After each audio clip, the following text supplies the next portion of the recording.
chaîne qui vous édifie. La prière.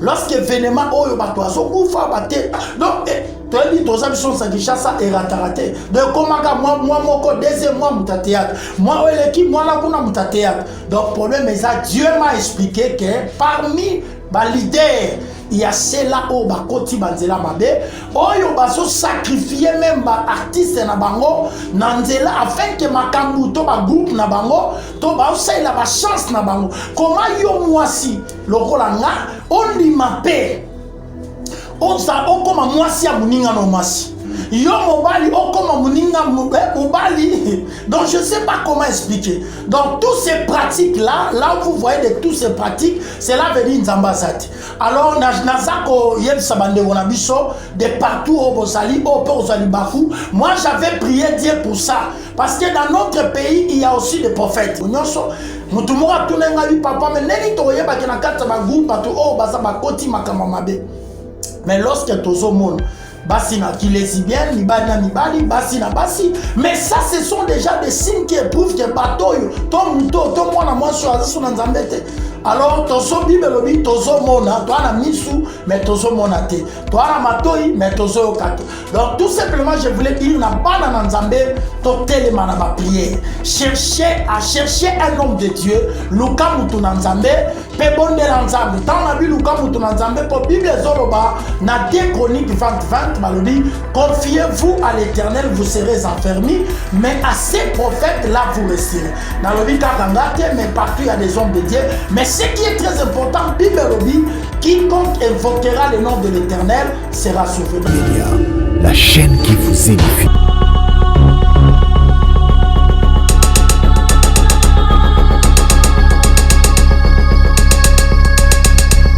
Voilà, shalom peuple de Dieu, bienvenue dans votre émission Parlement Céleste.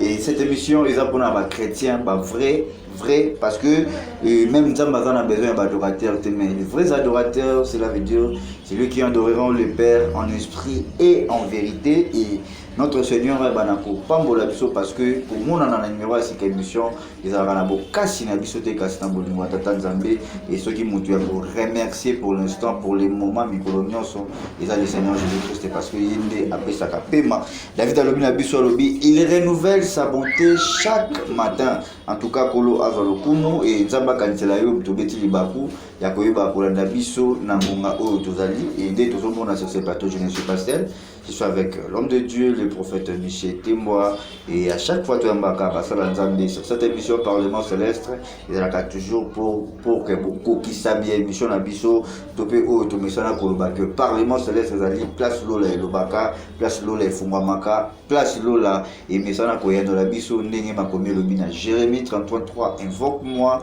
je te répondrai. Voilà, avant de débuter dans le Sambo, Topé si l'homme de Dieu parole, Bote Papa. Voilà, Banazin Bazolandayo et belé toujours de partout. Et tu as myopé, malam, on a 4 émissions à Parlement Céleste avant de débuter dans le Sambo. Vraiment merci pour l'invitation. Oyo, merci d'abord pour la bandeko batala biso de partout, Nzamba Pambola Bango.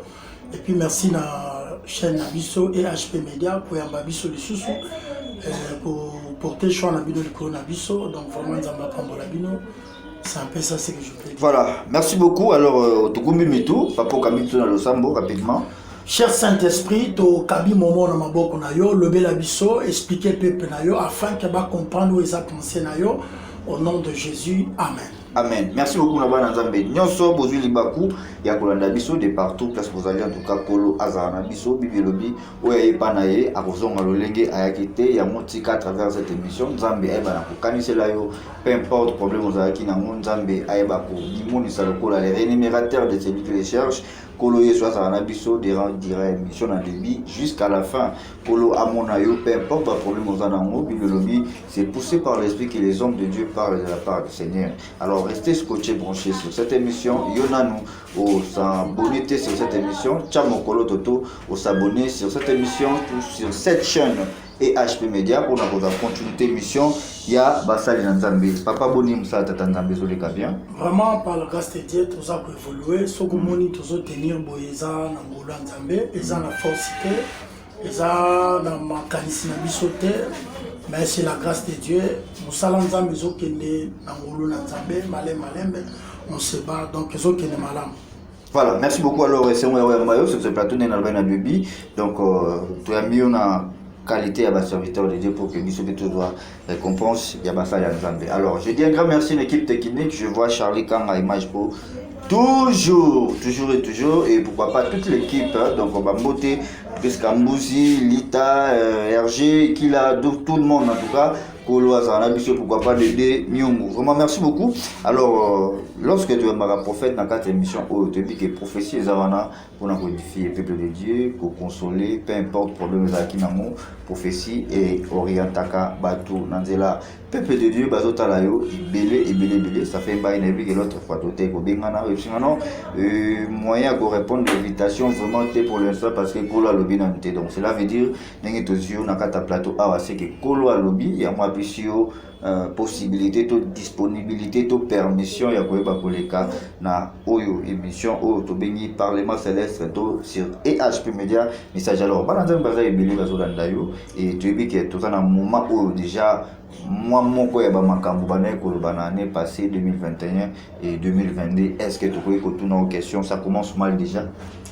Vraiment merci, vraiment bandeko batala bamona peut-être prophète à la tilinette n'engemi donc en fait on est venu parce qu'il y a l'insu de l'Éternel parce qu'un prophète c'est celui qui annonce de la part du Seigneur azana pona ko annoncer ko dénoncer ko prédire ba événement na hébreu on l'appelle un prophète nabi c'est un porte-parole c'est lui qui parle pas de lui-même mais il parle de la part du Seigneur donc ceux qui n'aient même l'état au NASA voyez les habits que je me suis apporté donc parce qu'il y a l'insi de l'Éternel, tu es qu'au clerci, bana nanzambe.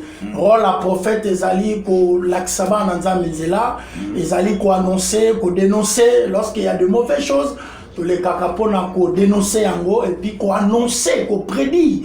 Donc c'est ça, un prophète, c'est celui qui annonce les sentences.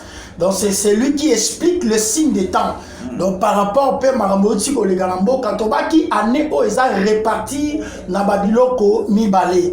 Donc ils ont réparti ils ont nemoko ya récompense. Zamba ko récompenser ba oyo ba ozala vigilant, ba o ba ozala comment ba ko éveillé parce que ils ont nemoko ya récompense mais ils ont nemoko ya bitumbape makasi. Il y aura des sacrifices même dans notre pays, même à l'extérieur parce que les prophètes de prophétisent non seulement pour la nation, mais c'est pour tout le monde, le message que nous avons eu par rapport à cette année. Donc, les années, vous avez la prudence, mais vous avez la prudence, en tout cas, il y a que dans chaque domaine, il y a des sacrifices. Même à Kambotali politique, même Bisso, même à Bonzambe, donc dans le domaine il y a des sacrifices. Donc je voulais tout simplement, dans l'équipe, qu'on réveille Karabana Nanzambe, qu'on réveille les bottes Nanzambe de partout, Bana Nanzambe, tous à la distraite, parce que ce que j'avais vu, namoni immeuble mo munene na mboka loko la France, namoni immeuble s'est brûlé. Et puis dans notre pays ici, namoni aussi makila partout na mboka. Alors le problème est que makila signifie un sacrifice. Mais que quand Dieu parle, un prophète ne prophétise pas seulement le mal. Mais lorsqu'il prophétise pour le mal, il donne aussi les chemins d'ouverture. Mais il y aura aussi l'orientation pour tout bimana mabe. Or, en France, la monarchie, ils mettent des eaux coulées. Or, pour couler, ils mettent déjà, ils ont parlé comment? Ils ont parlé déjà kokwe isama moko ou bien la dégradation moko munene événement moko munene na moneleki na mboka France. Alors, tant qu'un homme de Dieu, et quand j'avais vu ça, il y a un moment dans l'équipe. Donc, Dieu me parle qu'il y a un esprit de sacrifice. Même dans Mboka France, il y aura des sacrifices. Mais, gloire à Dieu, parce que quand Dieu fait passer ses hommes, ses prophètes, c'est pour dénoncer toutes ces choses. Un prophète, Nathan Wakala, les prophètes c'est aussi un sentinelle. Sentinelle dans le Israël, nos fans dans l'icolo et ngomba pembe ya porte. Donc cela veut dire quelqu'un qui regardait dehors et il donnait des messages à l'intérieur. Donc ça dit quelqu'un qui voit ce qui se passe ce qui se passe dehors, il rencontre ça en dedans. C'est-à-dire, quelqu'un qui voit l'avenir, il rencontre. Donc, c'est un peu ça, par rapport à un message, on a moni, il met de s'écrouler, puis on a mboka na biso, la moni esprit à sacrifice ma casse. Papa, il faut arrêter na casse. Na yé ko sakolaté par rapport à l'événement où tu les cas. En tout cas, d'abord, mes condoléances à ma famille Nyostouana. Et à ma casse, les alliés, Simba rappelle Bassal et Anzam. Et ça, Simba, dans le sens que lorsque les hommes de Dieu parlent, toi, la attentif. Moi, personnellement, quand je passe ici, on a Yaka, ça dit, je viens avec l'insigne de l'Éternel pour réveiller Bananzam. Donc, cela veut dire, Bandeko Bazan en France, Bandeko Bisso de partout dans le monde, Ané Oyo, et ça répartit dans ma Makambi Bali. Il y aura tellement de sacrifices en désordre, Nabamaï par-ci par-là. Mais Eza Nemoropen Zambé a récompensé Baoyaye. Donc, c'est un peu ça. Voilà, merci beaucoup, Kolobake. 2022, déjà, il bandit déjà Mabé. Alors, prophétie, au péché, au moni. Alors, Bananzambe, Babokyo Salanini, au Bazolanda, au Baotuna Pemituna, il faut que Salanini pour que le peuple de Dieu soit épargné, Namaramounia soit danger. Merci vraiment pour la question. D'abord, surtout l'équipe a pour l'accès chemin d'ouverture, comment chemin de sortie, comment il peut sortir par rapport à cette prophétie. Très bien. Je ne suis pas le seul prophète. Il y a beaucoup de hommes de Dieu qui donnent des précisions, qui donnent des messages par rapport à cette année. Mais moi, je voulais tout simplement dire, tant où il y a choisi ma disciple, à Matina Bango Nangomba, il y a un certain niveau, Christ a tiré Bamsous à Mata Kiemoko. Et lorsque Christ descendait à Kouti Bazolala, mais et l'autre c'est étonnant, il y a soit banaki tembalamon qu'on va prier. Mais Jésus a lobby veiller et prier. La première terme utilisé qui phrase à liboso a lobby veiller. Donc, et bien, okoki kozala pe ozo sambela, mais ceux qui ont veillé te, ba message au trappé. Okozala pe ozo veillé, mais ceux qui ont sambela te, makambo ko trappé. Alors, souci en Nzambe zali to bika vi moka malamu pe ya kimia, parce que to le karape na banzela, ba boire rapé ba mai. La cérémonie salamaka biso to yaka na moi tozo tambola. Alors on ne sait pas ce qui se passe. Ce qui to yé awa ezagisse ko saba na Nzambe to telema na prière. To telema na prière pour na ko échapper. Bible obi le diable sachant qu'il a peu de temps. Satan yebi ke azasu na temps minute. Voilà papa. Tala makamuzo le kalelo même na monde ya théâtre awa pana biso otolo baka ba comédien ou ba comédien. Tala ninge ba liwe zo landana. Pour dire que na kati ya batuana, ba leader, batuana tout, il y a des cela oyo ba koti na makamba mabe. Alors mingi pe bazo kufa na milia ba théâtre na biso, bazana bango ba innocent. Donc y na groupe moko boye oyo kolo théâtre à côté déjà makamonaye. Alors pour groupe sibiste, il faut qu'il y ait des sacrifices. Yango tosolo ba na so ko interpeller bande gonyoso mutu moko tunenga bi papa mais neni to yeba ke na kata ba groupe bato o baza ba koti makama mabe. Mais lorsque tozo mon basi na ki lesbienne mibali na mibali basi na basi, mais ça ce sont déjà des signes qui prouvent que bato yo to muto to mwana mwasi azasu na Nzambe te. Alors, tozo bibelobi, tozo mona, toi na misu, mais tozo mona te. Toi na matoi, mais tozo yokate. Donc, tout simplement, je voulais dire, na bana na Nzambe, to telema ba prière. Chercher un homme de Dieu, Luka mutu na Nzambe, pe bonde na Nzambe. Tant na bi Luka mutu na Nzambe, pour Bible zoloba, na 2 Chroniques 20, balobi, confiez-vous à l'Éternel, vous serez enfermis, mais à ces prophètes-là, vous resterez. Na lobi kakangate, mais partout il y a des hommes de Dieu, mais ce qui est très important, Bible lobi, quiconque invoquera le nom de l'Éternel sera sauvé. Donc ça dit to sambela na vérité. To lukanzambe na nenge solo, pour tous aller épargner dans ma cambo. Pourquoi on a invoqué ma théâtre? Parce que le diable a agir na rapidité nyos. Basi na basi, mibali na mibali, aujourd'hui on voit la guerre. Donc moi on a même na niveau Europe, moi on a ça déjà moi, je suis président par rapport à l'orientation à cette naïe. Donc, ce sont des choses dont on a que mon l'esprit s'emplit. Batunde baso rêver. Ba o basana molimo na nzambete, basana discernement te, baso comprendre que makambeso ke ne mabe. Donc moi, mobali, c'est préfère comme moi si, moi ça comme mobali. Ça, ce sont des signes de temps. Yango na lobby année oyo et ça année à récompense. Mais quand ça la récompense, ba o ba kokota na mozindo, ba o ba kozala éveillé, ba ngwane ba kobika. Mais ba oyo ba kozala distrait, papa toko kunda ebele. Za mai bisinga, il y aura des sacrifices même na ba mai ezaka na kongote. Il y aura même libanda partout ba na nzambe ba ça. Donc il y aura des sacrifices partout. Mais bah oyo ba hôtel ma prière en tout cas nzambe a préparé ba.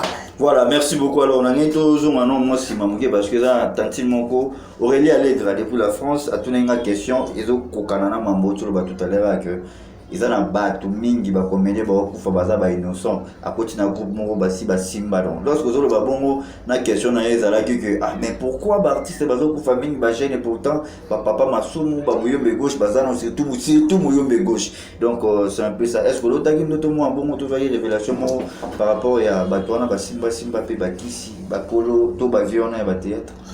Merci pour la question parce que au moins problème des alliés à génération peu autosali. Et ils ont bien ma génération Android, ils ont bien ma génération basée en vitesse trop. Nata ba papa na notre qui groupe Salongo, Bati Tengeyes, tous ces papas là, dernièrement on toku taguna Doudou, papa nani papa Doudou ça koufalo to la papa nani. Kwedi, aso tambola makolo. Alors que tambola makolo pesa li sumuté, mais ce sont des gens oyo des fois nata na bango basale la kapi c'est ça tala na bango oyo ezakat na bango. Il s'est donné dans leur travail, personne qui sont les meilleurs. Mais le problème, il y a une génération où il y a le nom, ils ont besoin de travail il y a 10 ans. Alinga Salamona Inadi. Récompense aux 20 ans, il y a 2 ans. Alors, il y a un memi et belé na banzela ici. Et belé sali que basi ba koma mibali ba koma basi. Mais ce sont des réalités, papa. Ce sont des réalités autosomo. Il y a un moment où baso kufa, ba kontina jango baso ebate. Osomo bibelobi et si quand tient le colépé 100 millions. Donc tant yo ke kota na groupe moko boy. Yeba déjà que place yo ke kota wana ye tia le colonel ça déjà pacte moun no côté. Et ça déjà pacte mounene. Alors ces gens-là sont tombés dans ba oyo parce que ngai na ki na prière.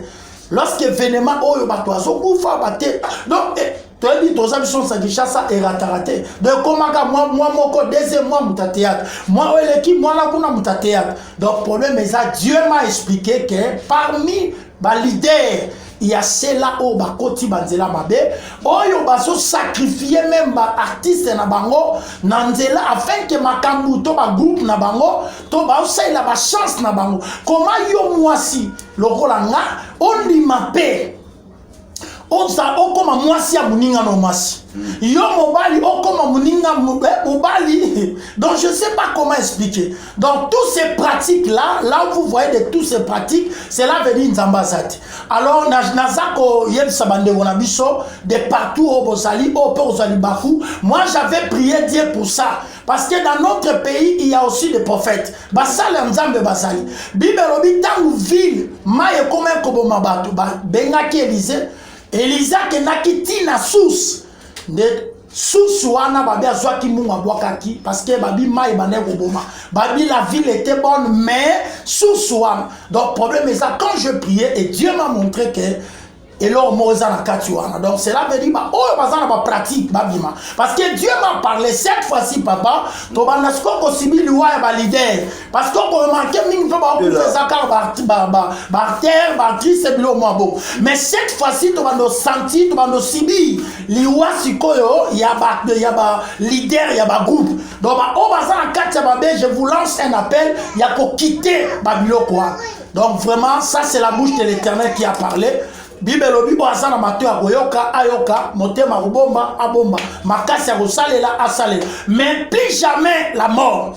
Plus jamais parce que bato bino bozo boma bana basio bozo sacrifier o bozo salela betoile na bango basa bana na nzambe et nzambe ya likolo azomona bino. Bible obi tout est ni devant l'Éternel que ça soit bon salango wapi ou wapi boyeba ke nzambe azomona bino et na ebisi bino cette fois-ci ezali suso artistique et commandé ba leader ba o bazana makamba mabe. Je n'ai pas cité les noms mais o yazana makamamabe bako subir. Donc c'est un peu ça. Voilà, merci beaucoup et je pense que nous touchons déjà vers la fin de cette émission. C'était votre humble serviteur, le prophète Michel Témoin, numéro affiché. Naba, il y a écrit vraiment peuple de Dieu, l'autre retenir. Et c'est très important que les base à distraiter. Donc tout le monde de partout, dans le monde, vous allez la distraiter. Vous avez un problème, vous avez dérangé. C'est le temps, beaucoup la mabete et du kabasa la nzambe, babo de la ponayo. Et ça la maladie, nous sauté et bikaka na kisi ya munganga. En tout cas, lorsque nous avons en considération, parce que réussite, il y a peuple de 10 ans, beaucoup, il y a pas ça dans sa référence publique, il y a des chroniques 30-20. À ses serviteurs, vous réussirez. Donc c'est comme ça. Nzamba Zokoma, Azo Kita, à travers Moïse, a commis sur Dieu. Cela veut dire Nzamba Salaka, Basali Naye, Nzambe. Voilà, c'est comme ça. Il y a un Zolo Basali Nanga, Nazo Salabango, flamme de feu. C'est comme ça. Alors, merci beaucoup, mais on dirait que vous avez menacé après une mission. Parce que lorsque vous avez bongo ba leader fait baké tout ça ba papa ba masumu ba bio be gauche baza on a fait le bateau belé na kata groupe naé alors ozo envisager nani bon le message OK en fait un homme de Dieu quand tu parles c'est la voix de Dieu c'est un porte-parole un prophète c'est un porte-parole navi donc ce n'est pas malobo na zolo be uti na ngopa na ngati donc on a solo be uti likolo yango na oloba. Alors on a so tatiné, on a so titoyé moutouté, c'est la parole de l'Éternel. Oh yazada des mauvaises pratiques. Oh azana makamamabe, c'est l'état qu'on s'est repenti, c'est l'état en Ouganda. Natie moutou moussapité, natie ka moussapi na moutou azana ma pratique amabe. Les noms que vous venez de citer, Mouyombe gauche, Baza et Belé. Alors je ne vais pas citer les noms. Non, je ne vais pas citer les noms, bah comme des Baza et Belé, leader, non.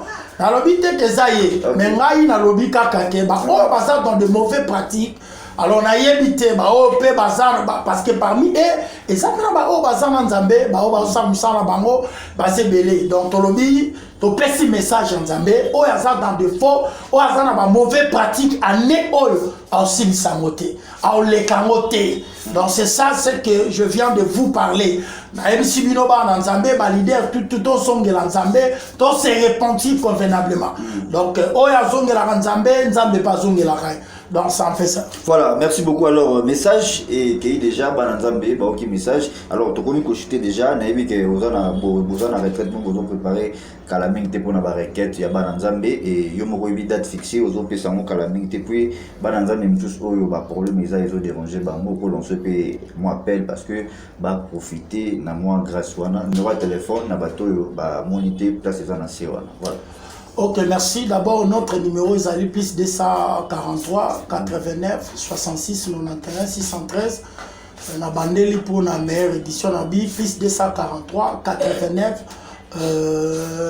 66 91 613. Donc, on a une lobaka kaboyi na bande gonyoso. Chaque homme de Dieu a sa particularité.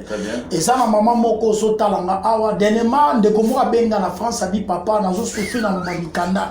Yoko la 5e homme de Dieu. J'ai prié avec cette dame et na fandika vers 12h a beninga bi papa en tout cas nzambe na za bombo. Ba beninga na moni ba tinelinga message fona ke nous sommes kanda. Dede na uti ko sambela pepo na ndeko moko ya mobali. Mwana na ndeko tambola mamno sala malamu. À un certain moment moi na otambola lisute. To ba ndeko sala prière c'était vers 0h. Pendant to so prier tangu kaka na bandi prière Nabiba simba mwana makolo mwana yoki mamoko posa yako se soulager aki na chaise ola au côté le manio sangwana nde mwana eba na hotel donc toloba bilo et puis na uti ko bonde la paix soupona nde on a solo ba son de témoignage parce que belé peut pas se trouver na ba problème chaque homme de Dieu a sa particularité et ça le la soko hôpital au kuta ba département zebelé au kuta docteur as spécialiste abo spécialiste abo donc vraiment na limina lancer appel pour le baboye. Il y a encore des hommes de Dieu, il y a encore la réponse de Dieu.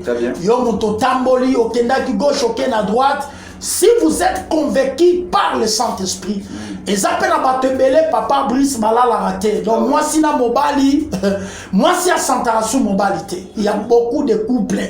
Alors ceux qui vous ont subir déjà bilo bongo, ton mobile il y a Santarasu, moi cité, excusez-moi le terme dans le lit, ça c'est pour vous dire que esprit à mari et femme de nuit et côté bino déjà. Parce que na outé ko solo là, na couple moko, nzamba pesa un message que moi si on a ça sous content na mobile bani à niveau mbeto tant na sakoli moi ça lobi effectivement papa donc ebele pe bazobi kababilo ko wana ba pesa auto musu kanda morobo kanda no bengana kami bali bakenda otika la yo moko donc makambo ba mari et femme de nuit et ça lié bakepele bazo subir biloko wana donc soko zo se trouver na babiloko bongo ba maladie incurable net na otobonde la pona ser moko hémorroïde ça la 20 ans donc sur la kesima donc ils alaka makila alors grâce à prière Dieu l'a fait grâce donc c'est un peu ça il y a encore du temps il y a encore la grâce de Dieu est là parce que tu m'attends nayebi ke ba sambeli pona yo mais chacun a sa particularité